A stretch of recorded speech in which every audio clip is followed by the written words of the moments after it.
It's been my experience that life will always bring us our share of challenges.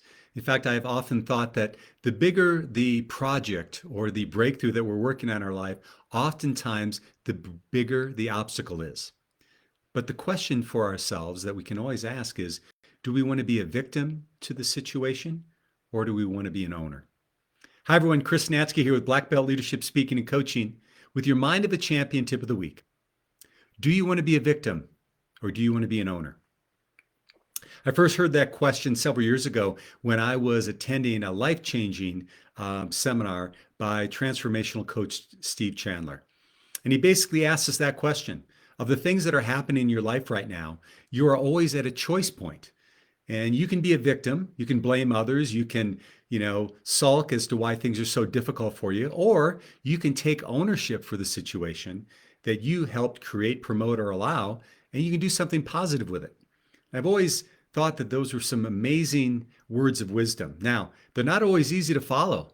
And what I'd also say is when we are up against challenges, it's okay to feel discouraged. It's okay to feel angry, resentful. It's okay to be that way. We just don't want to stay there. We just don't want to stay there. So we want to allow those negative emotions to come out, let them move through us, and then look at how we can bring solution to the situation. It all depends on how we're going to be viewing ourselves in that situation. And it reminds me of a story that I heard several years ago about two brothers. Now, these brothers were twins, and from the time they were born all the way into their early adulthood, scientists were following them and following their life and the choices they made and what had been occurring in their lives and their relationships. Now, these two young boys, unfortunately, or I guess you could say fortunately, in some degree, grew up with a father that wasn't the best role model. In fact, he had been a man who really struggled with alcoholism. He couldn't hold down a job. He was many times abusive toward them, not only physically, but emotionally. And so, this is the household that each of these young men grew up with. So now they're going into their early adulthood and they're in their early 30s. And the scientists come for their annual interview with them and they go to the first brother. Now, unfortunately for the first brother, he's basically followed the footsteps of his dad. He's gotten involved with drugs and alcohol. He hasn't been able to hold down a job. In fact, he's even done some time in prison. And he's estranged now from his wife and his two kids. And when the scientists asked him why he thought his life had followed this path, he said, well, with a father like mine, how could I be any different? They then went to the other brother and they found someone that was in a much different place in his life. He was doing well. He had not only, finished high school, but he finished college and had a really good job as a leader in his organization. He had married his high school sweetheart, and their marriage was strong. Obviously, it had some bumps, but it was going well. And he had two young daughters. And so, for the most part, his life was really working. And when they came to him and they said, how is it that you find yourself in your life in this way? He said, well, with a father like mine, how could I be any different? Same father, same situation, two dramatically different ways of dealing with it. So the question is certainly the first brother viewed himself as a victim of the situation, and the second brother viewed himself as an owner.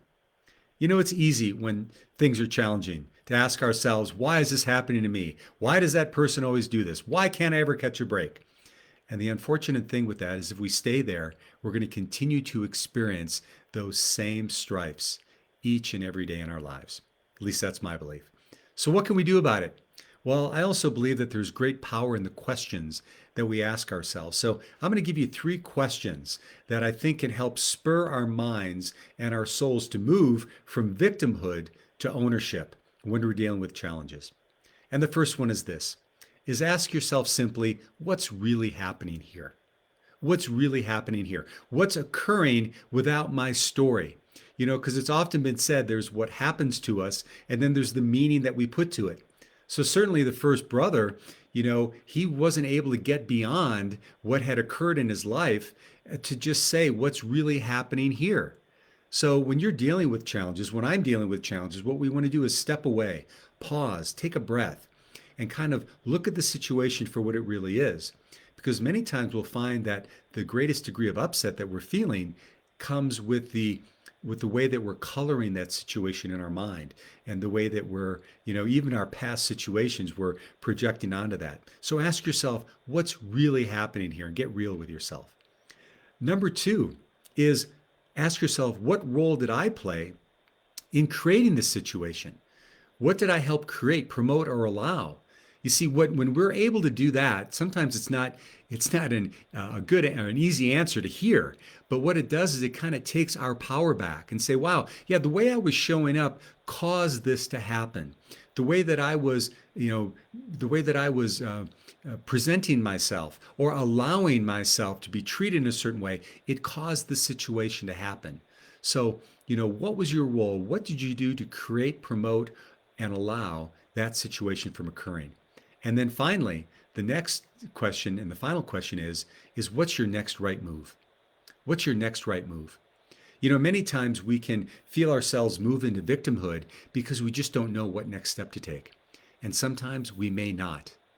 But the fact of the matter is if we just get ourselves moving, my experience anyway is when we get ourselves moving, the next right move will present itself, and then the next right move.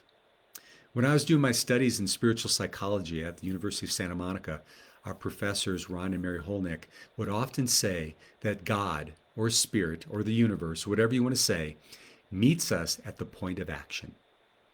So when you're in that place and you don't know what to do, take at least one small action and then be able to look for where the next one might occur, the next right move for you to do.